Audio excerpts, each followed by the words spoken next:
नमस्कार, सुबह के 10 बजने वाले हैं। वक्त है अपना बिहार का और मैं हूं आपके साथ विभा उपाध्याय। बिहार में महागठबंधन की सरकार आंतरिक उथल पुथल के दौर से गुजर रही है। महागठबंधन के सबसे बड़े सहयोगी आरजेडी पर इस उथल पुथल का सबसे ज्यादा असर नजर आ रहा है और इसी उथल पुथल के बीच आज दिल्ली में आरजेडी का महामंथन होने जा रहा है। आज राष्ट्रीय कार्यकारिणी की बैठक होगी और कल खुला अधिवेशन होगा। इस बैठक में आरजेडी के तमाम दिग्गज शामिल हो रहे हैं, लेकिन पार्टी के बिहार प्रदेश अध्यक्ष अभी तक दिल्ली नहीं पहुंचे। वो पार्टी से नाराज बताए जा रही हैं। इसी बीच सूत्रों से खबर ये मिल रही है कि जगदानंद सिंह के पुत्र और बिहार के पूर्व कृषि मंत्री सुधाकर सिंह ने कल दिल्ली में लालू प्रसाद से मुलाकात की है और ऐसे में बड़ा सवाल उठता है कि क्या जगदानंद सिंह आरजेडी से नाराज हैं।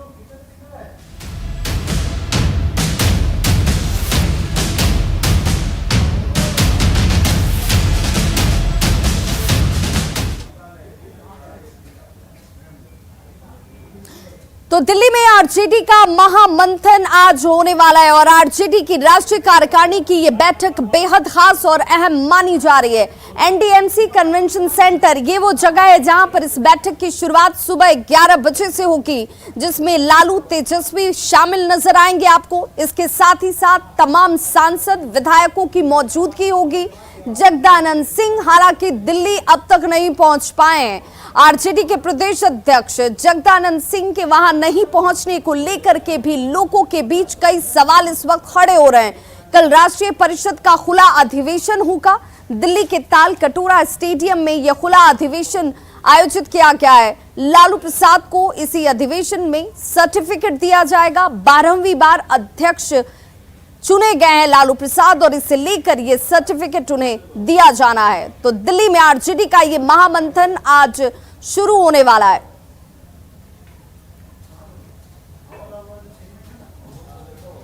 आरजेडी की राष्ट्रीय कार्यकारिणी की बैठक दिल्ली के एनडीएमसी कन्वेंशन सेंटर में हो रही है। इस बैठक में तमाम बिंदुओं पर चर्चा होगी। खास तौर से जो सामाजिक, आर्थिक, राजनीतिक प्रस्ताव आएंगे उस पर चर्चा होगी। जो सूत्र बता रहे हैं उसके मुताबिक राजनीतिक प्रस्ताव में सभी विपक्षी दलों को एक साथ एक मंच पर लाने की कोशिश होगी। इसको बाबत प्रस्ताव भी पारित होगा और खास तौर से ये कहा जाएगा कि सभी विपक्षी दल अपने अहम को त्याग कर एक साथ एक मंच पर आए। 2024 में जो नरेंद्र मोदी की सरकार है उसके खिलाफ सभी लोग एक साथ एक मंच पर आए, तब जाकर के विपक्षी एकता के नाम पर जो आरजेडी की कोशिश है, जेडीयू की कोशिश है, उसके तहत सबको एक साथ लाया जाए। इसको लेकर के राजनीतिक प्रस्ताव पारित होगा। इसके अलावा जातिगत जनगणना और न्यायपालिका में आरक्षण को लेकर के भी प्रस्ताव पारित होने वाला है।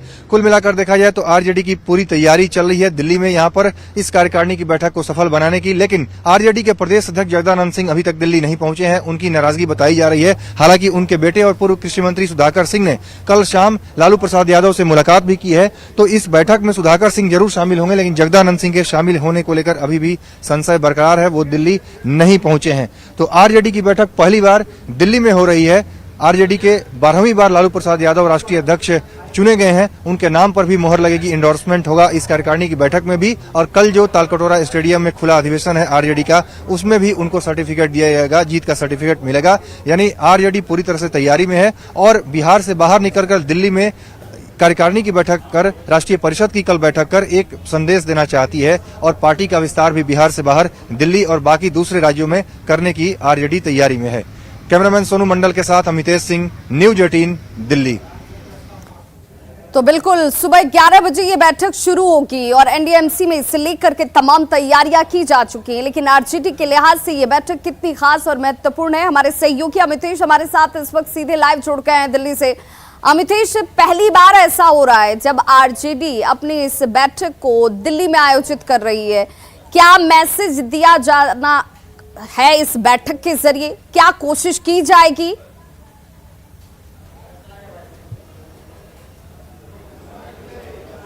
देखिए 2024 में लोकसभा का चुनाव है, उसके पहले आरजेडी की कोशिश है कि दिल्ली में एक मैसेज दिया जाए और मनोज झा ने जैसा बताया, अभी उनसे मैंने बात की तो उनकी तरफ से साफ शब्दों में कहा गया कि एक संदेश देना चाहते हैं दिल्ली में जो सरकार बैठी है उसको, और बाकी लोगों को भी एक संदेश देना चाहते हैं कि आरजेडी और जो जिस मुहिम में लगी है, जो बिहार में प्रयोग हुआ है, उसी प्रयोग को दिल्ली में भी और पूरे देश भर में दोहराने की कोशिश होगी। यानी जिस तरह से जेडीयू आरजेडी का गठबंधन बना, कांग्रेस साथ में आई, लेफ्ट पार्टी साथ में आई, जो महागठबंधन बना, उसी तरह से विपक्षी एकता की कोशिश होगी और देश भर में 2024 से पहले सभी विपक्षी दलों को एक साथ एक मंच पर लाने की कोशिश होगी। जो आरजेडी का आज का राजनीतिक प्रस्ताव है, उस प्रस्ताव में भी इस बात का जिक्र किया जाएगा और विपक्षी दलों से अपील की जाएगी अपने अहम को त्याग करके सभी लोग लार्जर इंटरेस्ट में एक साथ एक मंच पर आएं। इसके अलावा राजनीतिक प्रस्ताव में जो सीबीआई, ईडी जैसी तमाम जो संवैधानिक जो संस्थाएं हैं, उनके दुरुपयोग को लेकर के भी प्रस्ताव में चर्चा होगी और कहा जाएगा कि सरकार गलत इस्तेमाल कर रही है तमाम संवैधानिक संस्थाओं का। और इसके अलावा राजनीतिक प्रस्ताव के अलावा अगर तमाम जो बिंदुओं पर चर्चा होगी, उसमें आर्थिक प्रस्ताव होगा, सामाजिक प्रस्ताव होगा, विदेश नीति को लेकर प्रस्ताव होगा, तो सभी प्रस्तावों पर चर्चा होगी। आरजेडी की कोशिश है कि दिल्ली से एक संदेश दिया जाए देश भर में और 2024 के पहले पार्टी को मजबूत किया जाए। बिल्कुल अमितेश, लेकिन इस बैठक के साथ साथ सवाल ये भी उठेगा कि आरजेडी के प्रदेश अध्यक्ष जगदानंद सिंह इस बैठक में क्यों नहीं पहुंच रहे हैं? क्या अभी इसकी संभावना जाहिर की जा रही है? क्या जानकारी मिल रही है? क्या कोई औपचारिक जानकारी आरजेडी की तरफ से दी जा रही है कि जगदा बाबू इसमें पहुंचेंगे या नहीं पहुंचेंगे?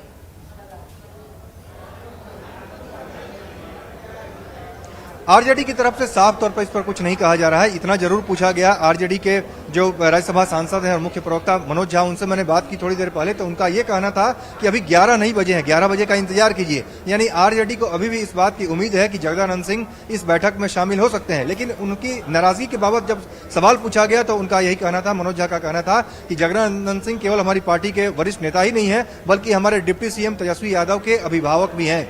यानी अभिभावक उनको कहा जा रहा है, सम्मान आरजेडी की तरफ से दिया जा रहा है। लेकिन इतनी बड़ी बैठक में, राष्ट्रीय कार्यकारिणी की बैठक हो रही है, 2 दिनों का अधिवेशन दिल्ली में हो रहा है, इतना बड़ा अधिवेशन हो रहा है और उसमें आरजेडी के प्रदेश अध्यक्ष अगर अब तक दिल्ली नहीं पहुंचे हैं, उनको लेकर संशय बरकरार है और जो सूत्र बता रहे हैं उसके मुताबिक शायद इस बैठक में शामिल भी न हो, तो अपने आप में बहुत बड़ी बात है।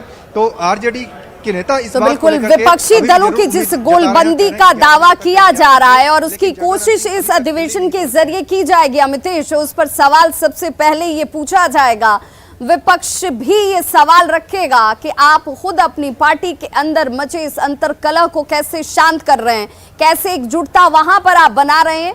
तमाम विपक्षी दल उसके बाद एकजुट होते हैं या नहीं होते, ये भविष्य की बात होगी। बहुत बहुत शुक्रिया अमितेश तमाम जानकारी के लिए। और पहले अब समझते हैं कि राष्ट्रीय कार्यकारिणी की ये बैठक किन मायनों में बेहद खास हो जाती है और इस बैठक में क्या क्या होगा। ऐसी संभावना जाहिर की जा रही है कि कार्यकारिणी की इस बैठक में कई मुद्दों पर प्रस्ताव पारित होंगे। सामाजिक, आर्थिक और राजनीतिक प्रस्ताव को पारित किया जाएगा इस बैठक में। संगठन, विदेश नीति से जुड़े प्रस्तावों पर भी चर्चा संभव मानी जा रही है। राजनीतिक प्रस्ताव में 2024 के लोकसभा चुनाव पर चर्चा होगी। वहीं 2024 के लोकसभा चुनाव में विपक्षी दलों के साथ लाने को लेकर के भी इस अधिवेशन के जरिए बातचीत और मुद्दे पर चर्चा संभव है।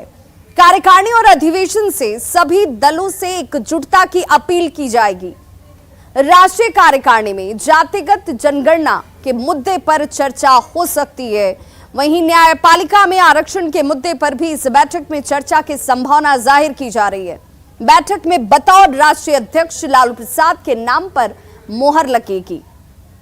अब जरा जान लीजिए कि कितनी अहम है ये कार्यकारिणी की बैठक, जो पहली बार दिल्ली में आरजेडी की तरफ से आयोजित की गई है, जिसकी शुरुआत सुबह 11 बजे से हो जाएगी। आज इस बैठक से पहले आरजेडी के पक्ष में ये बात है कि बिहार में महागठबंधन की सरकार इस वक्त चल रही है। नीतीश कुमार सीएम है तो डिप्टी सीएम की भूमिका में तेजस्वी यादव हैं। लालू प्रसाद सियासत में इस वक्त सक्रिय नजर आ रहे हैं, लेकिन इसके साथ ही आरजेडी में उथल पुथल साफ तौर पर नजर आती है। आरजेडी कोटे के 2 मंत्रियों का इस्तीफा अब तक हो चुका है। प्रदेश अध्यक्ष पार्टी से नाराज बताए जा रहे हैं। बेटे के पक्ष में पार्टी से उनकी नाराजगी साफ तौर पर दिख रही है। हालांकि आरजेडी इस पर खुलकर कुछ भी नहीं कह रही। उन्होंने पार्टी के खिलाफ बगावती तेवर दिखाए हैं। लालू फैमिली पर जांच एजेंसियों की सख्ती इस वक्त बढ़ी हुई है। सरकार बनने के बाद की बात करें तो लगातार ये छापेमारी इस वक्त होती नजर आती है। जॉब फॉर लैंड घोटाले में चार्जशीट हुई है और चार्जशीट में किन किन लोगों के नाम शामिल हैं जरा वो भी जान लीजिए। लालू राबड़ी मीसा भारती के नाम को शामिल किया गया है। तेजस्वी के निजी सचिव से सीबीआई ने पूछताछ की है, लेकिन संजय यादव जो कि तेजस्वी यादव के निजी सचिव हैं, संजय यादव के जवाब से सीबीआई संतुष्ट नजर नहीं आई है। लिहाजा सीबीआई ने संजय यादव को अगले हफ्ते एक बार फिर बुलाया और ये संभावना जाहिर की जा रही है कि अगले हफ्ते उनसे एक बार फिर से पूछताछ हो सकती है। इन तमाम परिस्थितियों में आरजेडी की ये बैठक बेहद खास और महत्वपूर्ण हो जाती है। राजनीतिक प्रस्तावों में केंद्र के खिलाफ एकजुट होकर लड़ाई का आह्वान इस बैठक के जरिए किया जाएगा, इसमें संदेह नहीं है। जो जानकार बता रहे हैं कि इन्हीं तमाम मुद्दों पर इस बैठक के जरिए चर्चा की जाएगी। जगदानंद सिंह के दिल्ली नहीं पहुंचने पर आरजेडी सांसद मनोज झा ने कहा कि वे पार्टी के नेता ही सिर्फ नहीं हैं, बल्कि डिप्टी सीएम तेजस्वी यादव के अभिभावक की भूमिका में हैं। अभी उनका इंतजार कीजिए।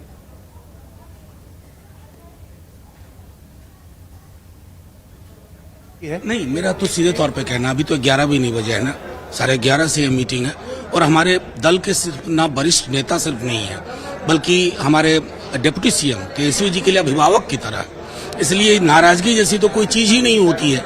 ये मैं समझता हूँ कि मीडिया ने क्रिएट किया है, तो उनको मुबारक, एक आध दिन इसी पर चर्चा करें। नहीं, लेकिन अगर नहीं आते हैं तो एक मैसेज तो उसका जाएगा, क्योंकि बड़े नेता हैं, वरिष्ठ नेता हैं। आप खुद कर रहे हैं कि डिप्टी सीएम के अभिभावक की तरह हैं। अभिभावक है और ये हमारे घर में इतनी तो लोकतंत्र है ना कि सब चर्चा करते हैं, लेकिन इंतजार करिए। पहली बार नई दिल्ली में आरजेडी की राष्ट्रीय कार्यकारिणी की बैठक हो रही है और इसे लेकर राज्य में सियासी सरगर्मी इस वक्त तेज हो गई है। बीजेपी ने आरजेडी के प्रदेश अध्यक्ष जगदानंद सिंह के बैठक में शामिल नहीं होने पर सवाल उठाया है, तो दूसरी तरफ राज्य सरकार में शामिल अन्य दल इसे आरजेडी का आंतरिक मामला बता रहे हैं। राजद के दिल्ली में अधिवेशन है और उनके प्रदेश अध्यक्ष श्री जगदानंद सिंह जी सुनने में आ रहा है कि नहीं जा रहे हैं।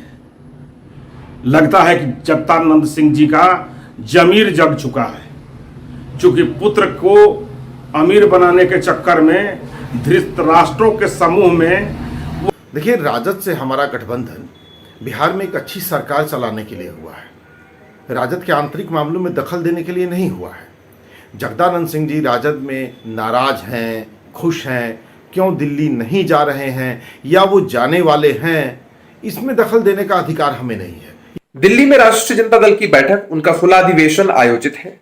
इसमें शामिल होने के लिए राजद के नेता पदाधिकारी दिल्ली पहुंच रहे हैं। मीडिया में ऐसी खबरें आ रही हैं कि राजद के प्रदेश अध्यक्ष जगदा बाबू दिल्ली नहीं पहुंचे हैं। अब आने वाले समय में जगदा बाबू इस अधिवेशन में शामिल होंगे नहीं होंगे, बेहतर वही लोग बता सकते हैं। ये बिहार में जो कुर्सी और सत्ता के लिए बेमेल का गठबंधन हुआ है, उससे न कार्यकर्ता एक दूसरे दलों के खुश हैं, न उनके विधायक खुश हैं। तो महज कुर्सी के लिए, महज दो लोगों के आत्मसंतुष्टि के लिए जो गठबंधन बना है, उसी का ये परिणाम है। और सीबीआई सूत्रों के हवाले से बड़ी खबर इस वक्त आ रही है। तेजस्वी यादव के निजी सचिव से सीबीआई पूछताछ कर सकती है। 8 अक्टूबर को संजय यादव से पूछताछ, वहीं नौकरी के बदले जमीन मामले में ये पूछताछ बेहद महत्वपूर्ण है। संजय के जवाब से हालांकि सीबीआई संतुष्ट नजर नहीं आई है। अगले हफ्ते एक बार फिर से ये पूछताछ हो सकती है, जो संभावना जाहिर की जा रही है। सीबीआई संजय यादव को 17वां आरोपी भी बना सकती है। संजय यादव से सीबीआई ने यह पूछताछ ऐसे वक्त में की है जब एक दिन पहले ही इस मामले में तेजस्वी के पिता लालू प्रसाद, मां राबड़ी देवी और बहन मीसा भारती के खिलाफ सीबीआई ने चार्जशीट दाखिल की है। मामले में 16 लोगों के खिलाफ चार्जशीट दाखिल किए गए हैं। 12 लोगों से नौकरी के बदले 7 प्लॉट लेने का आरोप है। सीबीआई का आरोप है कि पटना में 3 सेल डीड राबड़ी देवी के नाम पर हैं, जबकि 1 सेल डीड मीसा भारती के नाम पर।